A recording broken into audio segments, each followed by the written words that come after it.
Você já se auto-sabotou? Vive em relacionamentos complicados? Segue entre tapas e beijos com a sua família? Já esteve perdido em algum momento na sua carreira? Você não está sozinho. Em Psicologia Sincera, eu, Ana Luísa, e eu, Ana Tereza, vamos comentar os mais diversos assuntos do nosso cotidiano, sempre com uma opinião sincera. Pode ser que você se identifique ou não com as nossas análises e reflexões. Mas aí você vê se a carapuça serviu. E aí, gente, sejam bem-vindos a mais um episódio do Psicologia Sincera.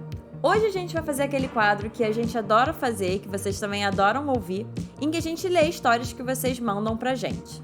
É importante a gente sempre ressaltar a anonimidade de vocês nesses quadros. A gente não expõe ninguém, a gente não fala nome. Se as histórias vêm com nome, ou a gente tira ou a gente muda, né, se for relevante falar o nome ao longo da história, mas a gente sempre muda porque, ressaltando, a intenção não é expor ninguém, não é machucar ninguém, é realmente a gente ajudar vocês na capacidade que a gente tem aqui no podcast, né? E o que a gente faz nesse episódio? A gente tenta juntar histórias com temas similares para também não ficar uma coisa totalmente aleatória. Então, se vocês quiserem ouvir a gente comentando as suas histórias, os seus perrengues, as suas questões, é só mandar um e-mail pra gente no podcast psicologiasincera@gmail.com, ou vocês podem mandar pra gente na DM do Instagram também, que a gente aceita história por lá. O tema de hoje é sexualidade, mais especificamente bissexualidade.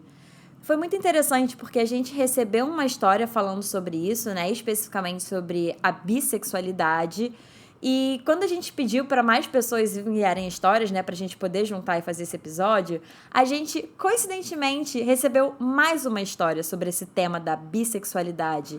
Então, eu achei muito interessante, assim, pra gente realmente falar, né, porque acho que esse é um tema amplo e a sexualidade em si tem muitas vivências dentro disso, mas eu achei muito interessante o fato de duas pessoas compartilharem as suas histórias em relação à bissexualidade em si. E aí, ao longo do episódio, depois que a gente lê as histórias, conforme a gente for comentando, vocês vão entender por que eu pessoalmente acredito, né, que esse é um tema específico da bissexualidade, é importante ser falado e por que é tão tabu.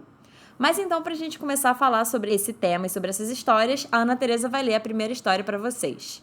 E aí, gente, tudo bem? Então vamos aqui de primeira história. Só pra falar, gente, que já adorei como a história começou. Olá, sinceras. Eu tenho 21 anos e nunca me relacionei romanticamente com ninguém, de nenhuma forma. Isso sempre foi motivo de muita vergonha, então eu não falo sobre isso com ninguém.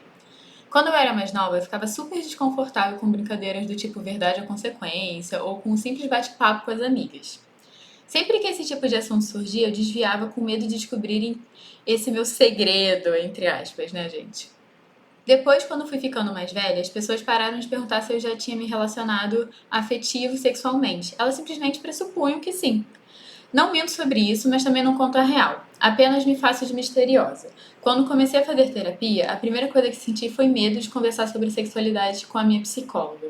Mas não teve jeito. Em algum momento chegamos nesse assunto e logo eu desviei. Clássico. Porém, depois fiquei mais tranquila e consegui conversar sobre isso. No meio da conversa, sem perceber, falei que já sentia atração por meninas e meninos. Nunca tinha parado para pensar sobre isso. Agora, minha orientação sexual também se tornou uma grande questão. Nessa sociedade heteronormativa, é difícil se entender bissexual sem nunca ter tido qualquer relacionamento. De qualquer forma, por enquanto, não quero colocar um rótulo. Acredito que os rótulos são para colocar em palavras o que a gente sente. Então, acho que em primeiro preciso sentir e me permitir experimentar. Passei 21 anos da minha vida olhando para o relacionamento dos outros, me comparando e escondendo, até de mim mesma, os meus sentimentos e inseguranças. Com a pandemia, tudo fica mais complicado. E apesar de estar sabendo lidar um pouco melhor com essa questão, sinto que o tempo está passando. Estou ficando mais velha. E assim, menores as chances de conseguir me abrir com alguém e, de certa forma, ser aceita. Um beijo, meninas. Adoro o podcast de vocês. Então, gente, tem muitas coisas para comentar sobre essa história. Mas eu vou focar em algumas coisas específicas, assim, né? E eu achei interessante que você começou falando de vergonha, né? De vergonha de falar de que você nunca tinha se relacionado com alguém.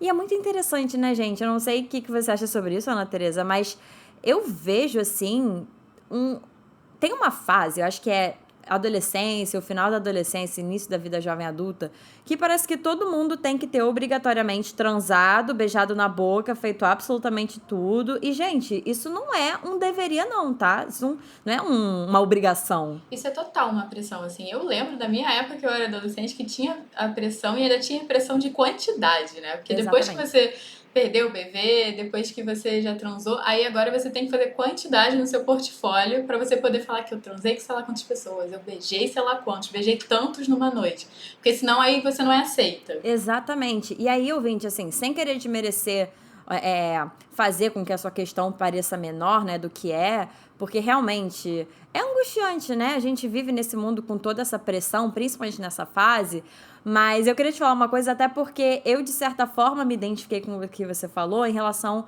a se relacionar romanticamente, e aí medo das pessoas perguntarem o que você vai falar. Eu senti um pouco isso em relação à época que eu ia perder a minha virgindade, assim. Primeiro que eu detesto esse termo, a gente pode fazer um episódio só sobre esse termo, mas enfim.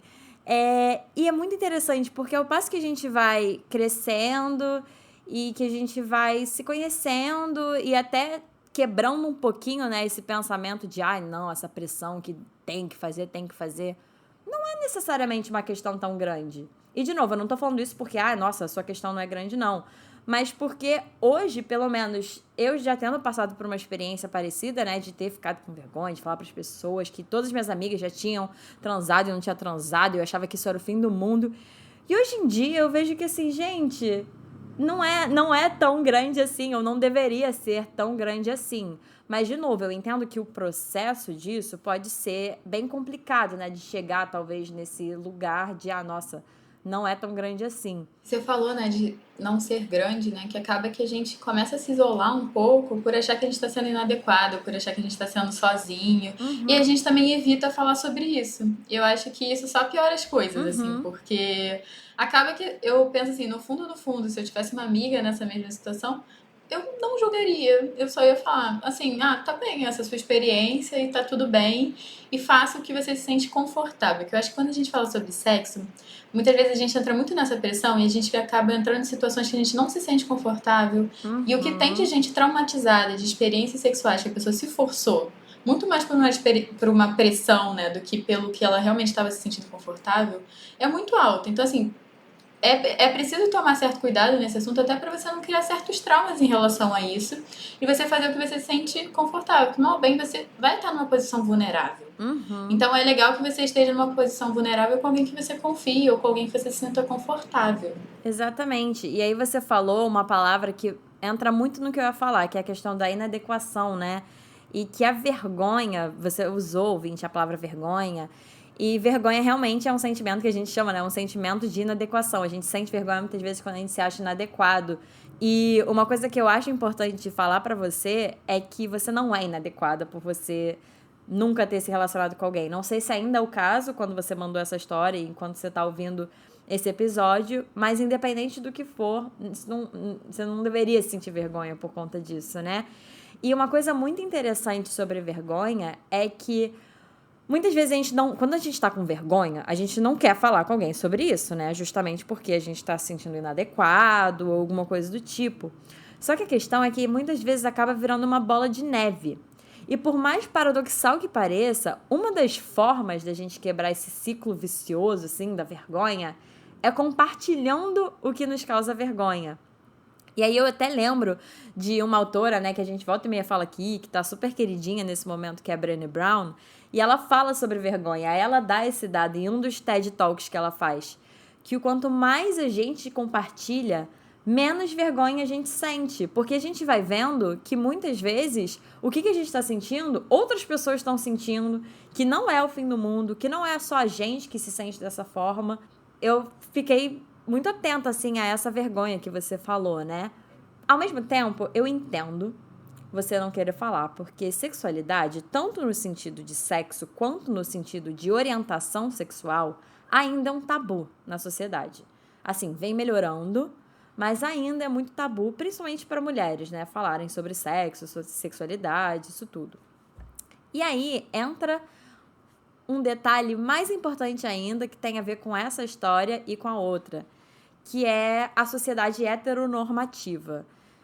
Eu já ia falar esse termo, mas para quem tá ouvindo e não sabe o que é, né, esse termo heteronormativo, é que a nossa sociedade é uma sociedade que enxerga e instiga que a heterossexualidade, isto é, um homem, né, se relacionar só com mulheres e uma mulher se relacionar só com homens, instiga que essa é a norma, que esse é o normal, que deveria ser assim e todo mundo devia ser assim, e qualquer coisa que saia disso, saia dessa norma heterossexual, tá fora, tá desviando, né, de alguma forma. E é muito difícil para uma pessoa bissexual se entender nessa lógica de sociedade, que não é só heteronormativa, como eu acabei de explicar, mas é binária também. E o que é binário? Binário é esse sentido de dois. Então, ou uma pessoa é hétero, e se ela não é hétero, ela é gay, o contrário, né? Então, só existem essas duas possibilidades. Ou a pessoa é um homem, ou a pessoa é uma mulher. Só existem essas duas possibilidades. Eu vejo isso até no meu consultório, né? Que eu tenho pacientes que trazem a questão da sexualidade e tudo mais. E muitas vezes, em pacientes que se assumem gays ou lésbicas, a gente trabalha muito preconceito diante da sociedade, diante deles se assumirem. Mas os pacientes que se assumem bissexuais, é muito engraçado que muitas vezes a reação da família é: ah, mas você ainda tá pegando homem, ah, mas você ainda tá pegando mulher. Então, assim, meio que não se preocupa muito ou não leva tanto a sério. E aí parte, assim, também da gente, algumas vezes, até fazer um trabalho de conversar com a família.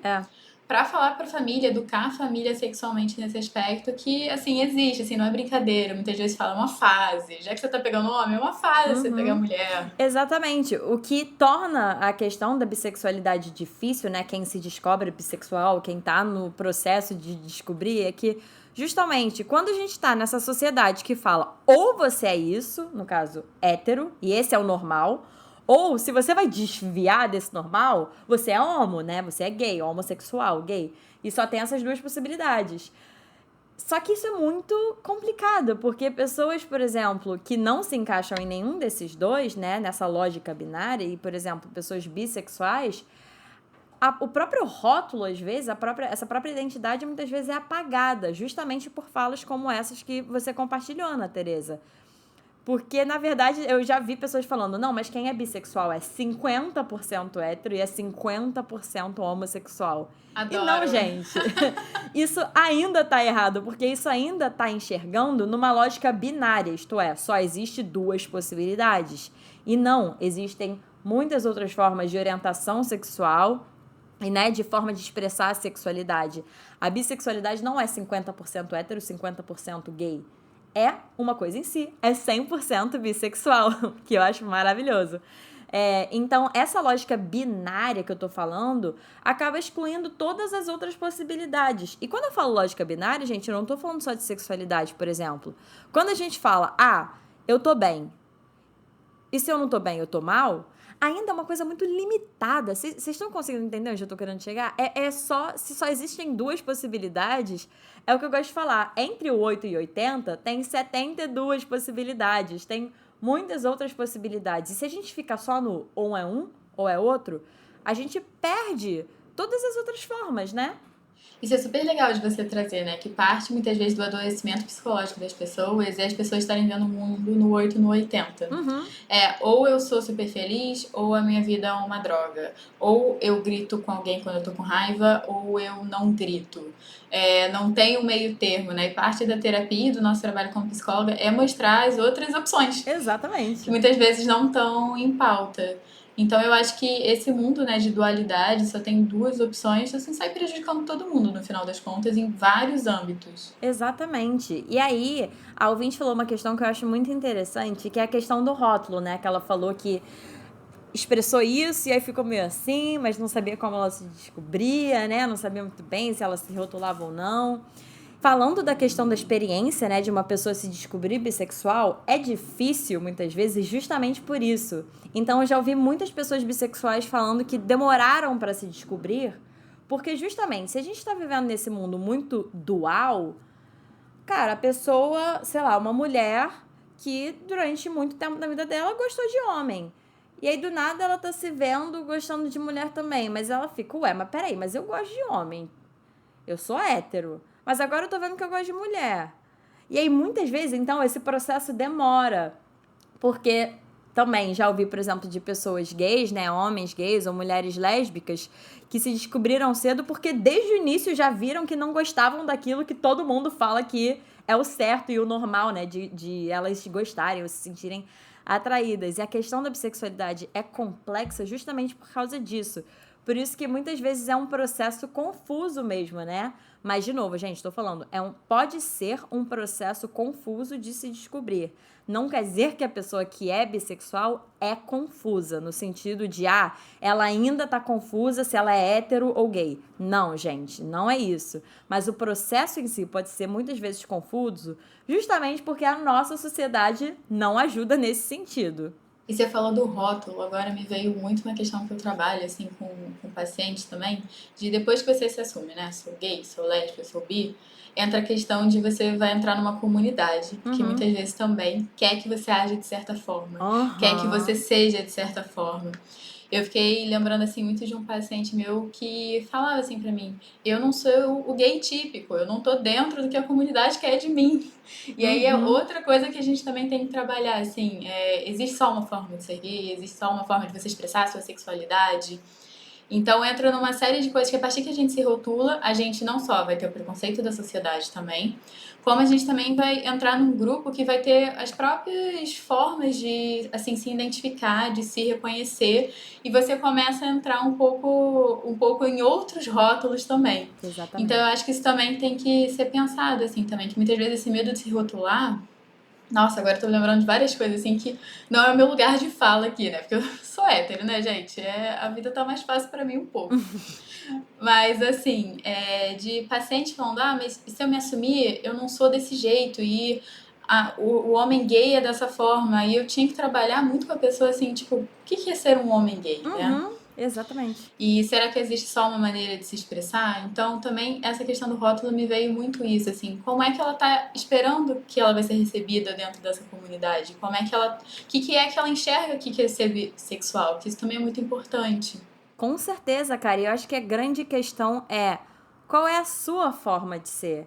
Eu entendo que é fácil de falar, porque, de novo, quando a gente se depara com uma sociedade e que de todos os âmbitos possíveis tem gente falando pra gente que a gente tem que ser de uma forma, seja hétero, seja gay, seja bi, em cada um desses lugares tem um deveria, né? E eu acho que a luta pessoal de cada um nessa vida, com as suas especificidades em relação até isso de rótulo, né? É você identificar primeiro e depois se apropriar da sua forma de ser, né? E a questão do rótulo eu acho muito importante, porque assim, eu tenho a minha opinião pessoal sobre rótulos. Tem gente que acha que nenhum rótulo é necessário, tem gente que acha que tem que ter rótulo. E acho que isso é um debate, assim, eterno, que eu acho importante de existir, né? Debate é sempre importante. Mas, pra mim, os rótulos são importantes porque são uma forma da gente marcar uma presença no mundo, digamos assim, né? Porque no mundo onde ainda existe muito forte o rótulo do hétero, é o que eu tava falando, né? Numa sociedade heteronormativa, pra mim é importante ter outros rótulos que, entre aspas, contrapõem isso, sabe? De forma que seja difundido, assim, na sociedade, que existem diferentes formas de ser e estar no mundo. Porque se nos filmes, se nas propagandas, se, né, nas séries, isso tá melhorando, mas, num geral, a gente é bombardeado com hétero, hétero, hétero, hétero, hétero, que é um rótulo. Eu, pessoalmente, Ana Luísa, acho importante de bombardear de volta outros rótulos para mostrar, isso aqui também existe, tá? Se depois disso tudo, depois que for mais aceito, a gente não precisar mais de rótulo para absolutamente nada, aí eu acho que vale. Mas antes, eu acho importante de ter esse momento de validação. Isso que você falou dos filmes e das séries, eu lembrei de um podcast que eu ouvi. Agora eu não vou lembrar para falar especificamente, mas é do podcast Daria um Livro, do Bookster. E eu achei super legal que eles estavam conversando, assim, que eram dois podcasters que se assumiram gay. E o que eu achei super interessante é deles falando dessa modificação da literatura e dos filmes. Porque antigamente, sempre com a sexualidade, né, que não era hétero, era tratada era sempre como um grande drama. As histórias sempre eram tristes, sempre tinham um final infeliz, as pessoas não ficavam felizes, as pessoas sempre eram, assim, sofreram uma série de preconceitos e atualmente a gente consegue ver filmes, assim, que nem Com Amor Saibam, que, tipo, é uma coisa, assim, muito Ai, eu amo mais esse um filme. filme adolescente, que as coisas dão certo, e, enfim, vendo, assim, que a geração que tá chegando tá mudando um pouco essa visão e tá trazendo uma nova perspectiva sobre o assunto. Com certeza. E graças a Deus que sim, né? Tá mostrando que realmente existem muitas outras formas de ser, né? E existem muitos roteiros, entre aspas, né? Para pessoas que não são hétero. E falando dessa questão do rótulo, gente, isso que eu falei que eu acho importante, eu tô falando assim, de mim, da minha opinião. Eu não acho que ninguém é obrigado a se colocar num rótulo, assim. O processo de se descobrir e experimentar a própria sexualidade é individual, cada um tem o seu. Então, pra mim, nesse caso, mais importante do que a gente tentar ficar rotulando tudo, assim, colocando rótulo em tudo, ou por outro lado, negando qualquer outro tipo de rótulo que não hétero, pra mim o mais importante é que as pessoas tenham a liberdade pra serem e se explorarem, pra experienciarem a vida como elas querem e como elas são. Se o rótulo faz sentido, tudo bem. Se não, tudo bem também. O foco aqui é o que é importante para a pessoa que tá vivenciando isso. E só uma coisa importante também, não sei se é o caso do ouvinte, mas eu senti que talvez pudesse ser quando ela falou ali no final, né, da questão do rótulo. A gente acha que se é importante de rotular, muitas vezes a gente acha que, eu só vou me rotular então quando eu tiver todas as experiências possíveis para eu ter certeza. E isso também não é uma obrigação, tá? Se você, sei lá, é um homem e você se relacionou com mulheres sua vida toda, e aí você seria, entre aspas, né? Você seria hétero, e aí, só que do nada você começou a se relacionar com homens e você tá, não, mas eu sou hétero, não, mas agora então eu sou gay, não, eu sou bi. Ou se você é uma mulher e você passou a sua vida toda se relacionando com homens, mas você se descobriu e você começou a perceber que você sente atração também por mulheres, mas ainda talvez não teve experiência de ficar, de transar, de namorar, né, ter um relacionamento mais sério. Não quer dizer que você só vai também poder se rotular como bi depois que isso tudo aconteceu, gente. Isso é realmente a experiência de cada um. O que você sente? Por quem você se atrai? A gente sabe quando a gente olha uma pessoa e a gente sente tesão, né? Então, você não precisa necessariamente ter tido todas as experiências do mundo para se rotular como você tá sentindo. E tá tudo bem, assim, de novo, é a vivência de cada um, né? Sobre isso de explorar coisas novas e se abrir, né, para os outros também, assim, eu acho que é necessário um ambiente seguro para explorar essas coisas novas e se abrir. E ao passo que a gente vai criando segurança na gente e em quem a gente é, a gente também vai se sentindo mais seguro de compartilhar com os outros e vice-versa também. E eu tô falando isso pela sua questão que você falou, né? De não falar com suas amigas, não falar com a sua psicóloga. De novo, eu entendo o medo, mas é importante a gente ir aos pouquinhos compartilhando, nem que seja com uma pessoa que você sente que você confia, porque eu acho que isso vai criando cada vez mais uma segurança para você aos poucos ir expandindo, né? Então, ao passo que a gente vai se sentindo mais seguro de compartilhar essas inseguranças, de novo, nem que seja de início com uma pessoa que a gente confia, a gente também vai criando uma segurança interna para explorar coisas novas, para ampliar essa fronteira, né? Essa zona de conforto. E quanto mais a gente vai expandindo essa zona de conforto, de novo, nem que seja aos pouquinhos, mas a gente vai explorando essas coisas novas. Mas uma coisa muito importante falar, ouvinte, não se cobra. Não se compara aos outros. A sua existência, a sua vivência é única. Se você tá afim de se relacionar com alguém, seja com homem, seja com mulher, seja com quem for, e você tá com medo, tudo bem. Aí eu vou super te incentivar, né, a explorar, a ir com medo mesmo, num lugar, num ambiente, com uma pessoa que você se sinta segura. Mas se, por exemplo, você não tá afim de se relacionar e você só tá nessa pressão porque você acha que você deveria, porque dessa forma você vai chegar num rótulo, ou porque dessa forma você vai estar mais dentro do que tá todo mundo fazendo, cara, não se cobra. É a sua vivência. Você realmente não é obrigada a nada, a não ser as coisas que você quer e que fazem sentido pra você. Então, ouvinte, eu acho que a minha palavra final sobre a sua história é que vai no seu tempo. Eu sei que a pandemia não facilitou pra ninguém, principalmente quem quer se relacionar com outras pessoas, quem quer conhecer gente nova. Só que eu acho que o mais importante é você ir no seu ritmo e algo que funcione pra você. Então, não existe isso de estar ficando mais velho. Eu sei que é clichê, mas pra mim eu acho que isso não existe. Existe o tempo que você tá se sentindo confortável pra ir indo passo a passo. Até pra você não se prejudicar, você não adoecer mentalmente, tentando ir no tempo dos outros. Maravilhoso, perfeito. E vamos de segunda história, então? Vamos de segunda história. Olá, me chamo Bruno. Tenho 19 anos e vivo uma relação tóxica com a minha mãe. Desde pequeno, convivi na igreja, mas na adolescência resolvi sair e me assumir bissexual. A partir desse momento, a relação com a minha mãe foi ficando cada vez pior e tive que procurar terapia. Ela me xinga, me julga, me manda ir embora, quer controlar o que eu faço e o que eu visto. Ultimamente, ela não quer que eu saia nem para ver meu namorado. E quando saio, passa dias sem falar comigo. E quando alguém fala comigo, ela fica com raiva da pessoa também. Ajuda em tudo dentro de casa, mas nunca é suficiente. Na frente das pessoas, ela me elogia e por trás me maltrata verbalmente. Me chama de feio, sujo e sem caráter por gostar de pessoas do mesmo sexo também. Penso que sair de casa seria uma possibilidade. O que vocês fariam? Ai, gente, deu um aperto assim no coração, sabe? Ouvir essa história. Demais, demais. Queria falar pro ouvinte, primeiro de tudo, que eu sinto muito pela sua situação com a sua mãe. Assim, levando em consideração que a nossa sociedade vem de um papel de pai e mãe, né, totalmente vinculado ao amor, à aceitação incondicional, é muito difícil quando a gente se depara com uma realidade diferente desse ideal, né? Eu acho importante falar que você não deveria aceitar esse tipo de tratamento de absolutamente ninguém, porque você não merece isso. E as atitudes da sua mãe falam muito mais sobre ela do que sobre você.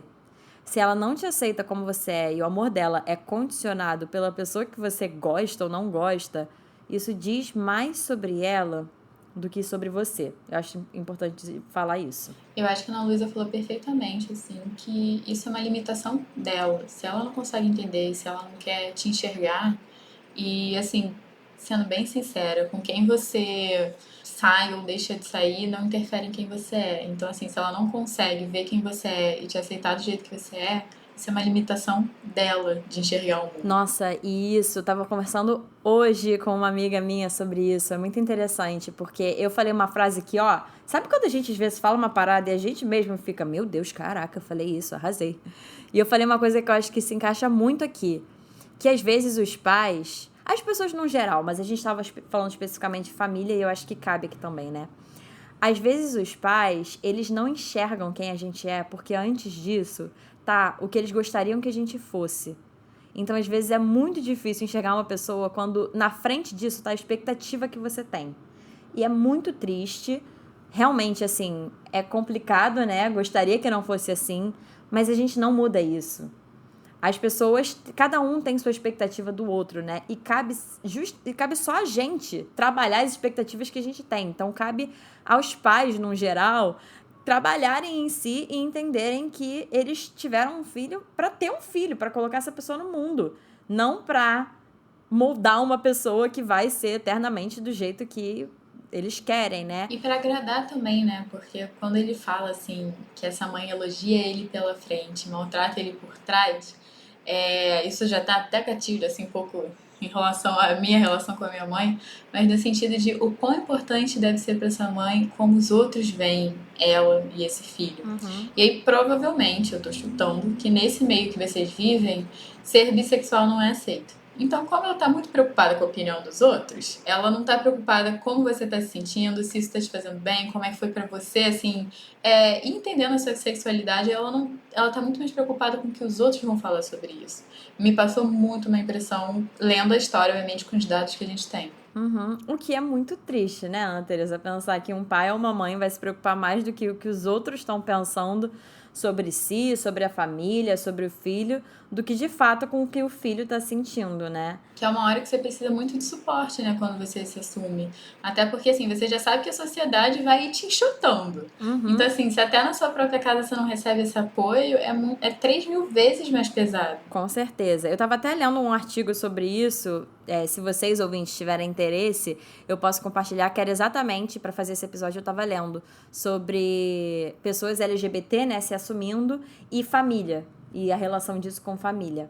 Mas eu acho esse um bom momento para falar para os ouvintes, caso já não esteja óbvio, que, gente, orientação sexual não é uma escolha. Isso, a gente não tá falando da nossa opinião. Eu não tô falando isso baseado na minha opinião, a Ana Teresa não fala isso baseado na opinião dela. A gente tá falando de fato mesmo, de ciência, porque não tem ainda um consenso sobre o que exatamente determina, entre aspas, orientação sexual de uma pessoa biologicamente falando. Mas o consenso que já existe é que não é uma escolha. A gente nasce como a gente é, falando de orientação sexual especificamente, né? Então, é muito triste pensar que existem pais e mães e tios, tias, amigos, enfim, pessoas no geral, mas especificamente, né, por conta da história, que existem pais e mães que não aceitam seus filhos por coisas que eles não escolheram. E aí isso traz a gente para uma questão que até apareceu nesse artigo que eu falei que estava lendo, que é a famosa família tradicional brasileira. Que muitas vezes são famílias com valores tradicionais e ultrapassados, gente, como, por exemplo, valores e ideais sexistas, machistas, racistas, homofóbicos, preconceituosos no geral, né? E são valores realmente arcaicos, assim, valores que não incluem a diversidade de ser e estar no mundo, valores que não acompanham a transformação no mundo e essa progressão mesmo que vai acontecendo, né? E por isso é muito comum que pessoas LGBTs que têm uma família mais tradicional não busquem apoio emocional na família. Tem a ver com isso que você estava falando, né, Ana Teresa? Porque essa pessoa sabe ou acha, né, com motivo, que esse não é um espaço seguro de acolhimento. O que é muito complicado, porque exatamente assim, a sociedade já não é um espaço que, de novo, está mudando, mas ainda não é um espaço totalmente seguro e de acolhimento para pessoas LGBTs. Então, onde que a gente vai imaginar que elas vão se refugiar? Na família, né? O lugar onde a gente aprende que é o nosso espaço de segurança, de acolhimento. E quando esse espaço, esse lugar onde você nasceu, de onde você veio, não é um espaço de acolhimento também, é muito dolorido. Por isso que tem inúmeros índices que falam, né, da questão da saúde mental da população LGBT. Porque são muitas violências de várias formas que acontecem. E essa questão da família é uma delas. E você falou assim perfeitamente, né, que a família muitas vezes não vai ser um porto seguro. E é muito mais difícil. Eu tenho uma amiga, né, que se assumiu e tudo mais, e uma coisa que ela falou pra mim que me tocou muito, né, porque eu não tenho uma experiência própria pra compartilhar, que ela falou que a primeira família dela, desde que ela se assumiu, foi a comunidade. Uhum. E aí depois é que foi a família dela, quando a família dela passou por um processo de aceitar que ela era lésbica. Exatamente. E eu ia pegar exatamente esse ponto, que eu não sei se os ouvintes que estão ouvindo, né, pra quem não é da comunidade LGBT, eu não sei se vocês conhecem, mas tem um conceito que é a família escolhida, que muitas pessoas falam, né? E que muitas vezes são justamente os amigos ou pessoas da própria comunidade LGBT, que são relações e pessoas que essas pessoas, né, LGBTs, encontram e constroem ao longo das suas vidas e que tem esse componente de aceitação. São pessoas que, num geral, são mais capazes de oferecer apoio emocional e social do que os membros da família de origem. Por isso que a gente também chama de família escolhida. É uma família, não é a família de origem, de onde essas pessoas nasceram, mas é uma família construída, é uma família escolhida. Porque assim, gente, se na família onde eu nasci eu vou encontrar julgamento por quem eu sou, faz todo sentido que uma pessoa vai, então, escolher a própria família, né? Então, eu vou construir minha família, onde eu vou encontrar aceitação e acolhimento, né? Que eu não recebi nessa minha família de origem. Então, esse é o conceito de família escolhida, né? Falando pro ouvinte, ele perguntou, né, o que a gente faria. E, cara, eu acho que é importante criar e fortalecer a sua família escolhida, para que você não fique sozinho. Em relação à sua família de origem, eu não sei se você tem outros membros, né, que talvez você possa se aproximar da sua família ampliada, um tio, uma tia. Não é o caso de todo mundo, mas às vezes pode ser importante ter pelo menos um contato próximo com alguém da sua família de origem, né? Uma pessoa que te ame, te aceite como você é, claro. Caso seja importante para você manter algum elo com a sua família de origem, porque tem gente que realmente corta laços totalmente porque as pessoas não aceitam e, bom, e aí o que resta, né, é seguir com a sua vida com uma família que te aceite. Então, não sei se é o seu caso, mas do que eu li nesse artigo, né, é que realmente uma forma que muitas vezes pessoas LGBTs encontram de terem espaços, né, de acolhimento e de segurança, às vezes não é nem naquela família nuclear. Nuclear, gente, é um conceito, né, que é a família, geralmente, assim, realmente ali, seu pai, sua mãe e seus irmãos, caso você tenha. Essa é a família nuclear. Às vezes, nesse núcleozinho, não tem pessoas que oferecem esse espaço. Então, mas às vezes, se você ampliar um pouquinho, sei lá, um primo, uma prima, um tio, uma tia, uma avó, enfim, às vezes essa é uma forma de estratégia, né, de pessoas LGBTs encontrarem pelo menos um pontinho de segurança e de acolhimento na família de origem. Nem todo mundo tem essa sorte, né, esse privilégio de ter pelo menos uma pessoa ou mais, um ou mais membros da família para dar esse espaço, mas se for o caso, ouvinte, talvez faça sentido, né? Se for importante para você ter esse elo. E se não, é realmente você fortalecer a sua família escolhida. Você tem a possibilidade de escolher pessoas para fazer parte da sua família e pessoas que realmente vão te amar e te aceitar por quem você é. Então, eu acho isso muito importante.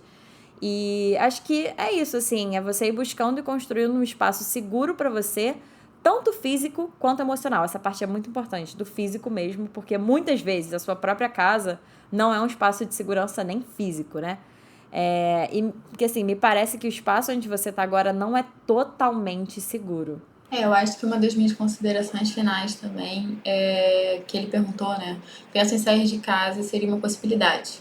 E eu acho que há uma possibilidade, até porque a gente não pode falar que não, fica aí, aguenta, porque eu não sei até que ponto tá insuportável pra você. Exatamente. Talvez tá aí, já tá batendo num limite seu que talvez você precise começar a prestar atenção até pra você não adoecer.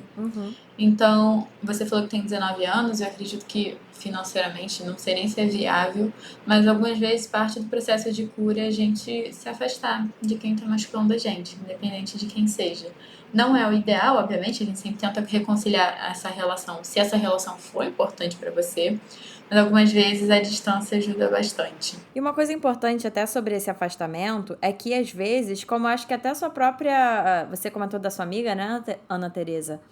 Às vezes o afastamento nem que seja temporário, né? Porque também não vamos cair nessa ideia de que a gente... Se uma relação é importante pra gente, a gente vai necessariamente estar sempre próximo. Essa relação vai estar sempre a mais forte ou a mais próxima. Às vezes o processo, para você ou para sua mãe ou para quem for, é realmente se afastar por um tempo enquanto as coisas não estão legais, não estão batendo. E se eventualmente um dia fizer sentido para você com a sua mãe, né, mudando, te aceitando, se fizer sentido para você voltar e se reaproximar, né, isso só depende de você e dela, claro. Mas no momento em que tá te machucando muito, como parece que tá, é importante você realmente se preservar mesmo, né? Então é isso, pessoal. Esse foi mais um episódio do podcast Psicologia Sincera. E agora a gente vai para essa parte que vocês gostam de indicação de série, de livro. A gente falou alguns aqui, né? Mas a gente também reservou alguns para vocês. E principalmente as indicações de livro, a gente agora tá com afiliados da Amazon. Então, se vocês se interessarem em comprar os livros, o link vai estar aqui embaixo. E vocês não têm nenhum custo adicional se vocês comprarem por esse link. Vocês ainda ajudam o nosso podcast aqui financeiramente. Então, Ana Luísa, quais são as indicações aqui que a gente separou pro pessoal? Indicação de série, eu acho muito legal a série Pose. Ela fala sobre a população trans, né? E a cultura drag no geral em Nova York nos anos 80, se eu não me engano. É muito interessante realmente pra gente se informar sobre toda uma população e toda uma comunidade que não tem muita visibilidade na nossa sociedade hoje. Outra série que eu acho super leve, mas que tem ali, acaba sendo bastante informativa sobre a questão de sexualidade, principalmente a questão gay, né? É a série Queer Eye. Gente, essa série é maravilhosa. E um livro que eu acho importante, porque eu lembrei, né, da situação da ouvinte da primeira história que falou de vergonha, é um livro que eu acho que a gente já até indicou aqui, não tenho certeza, mas que é Eu Achava Que Isso Só Acontecia Comigo, da Brené Brown. E ela fala bastante sobre questões de vergonha, né, e como que a gente pode lidar com esse sentimento e trabalhar com esse sentimento pra gente ir compartilhando cada vez mais e entendendo, como o nome do livro fala, né? Eu achava que isso só acontecia comigo, que muitas vezes a gente acha isso, mas de fato acontece com muito mais pessoas que a gente imagina, né? E é uma forma da gente realmente quebrar, entre aspas, um pouco essas vergonhas. Então eu achei que valia a pena. E uma série que eu lembrei muito, né, enquanto a gente estava falando das coisas aqui do episódio, foi a série Atypical. O foco da série é um personagem autista, que é o protagonista, mas ele tem uma irmã, que é a Casey, que ao longo das 4 temporadas ela foi passando por esse processo de se assumir bissexual.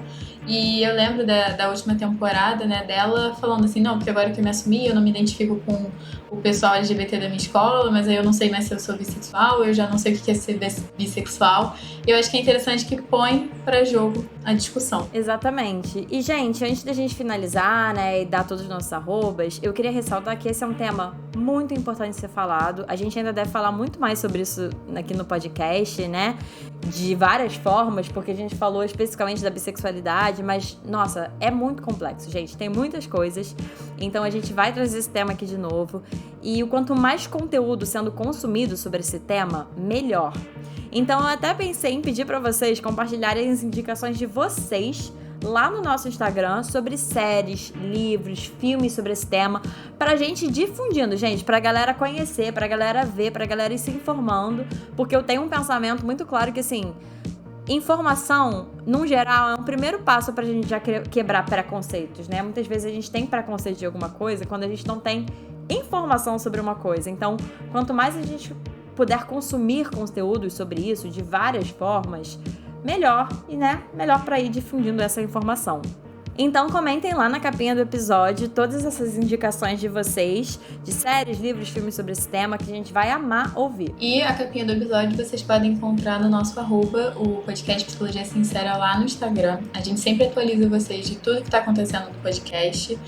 E vocês também podem descobrir o que eu e a Ana Luísa estamos fazendo para além do podcast. O meu arroba é o @psi.anacavalcante e vocês podem encontrar na Luísa no @psicóloga Ana Luísa Braz. E, gente, todas essas informações vão estar aqui na descrição do episódio. As informações do livro, as informações das séries que a gente deu de recomendação e o nosso contato. Então é só você clicar em tudo que vai ter o linkzinho e já vai te direcionar para onde você precisa ir. E é isso, gente. Um beijo e nos vemos no próximo episódio.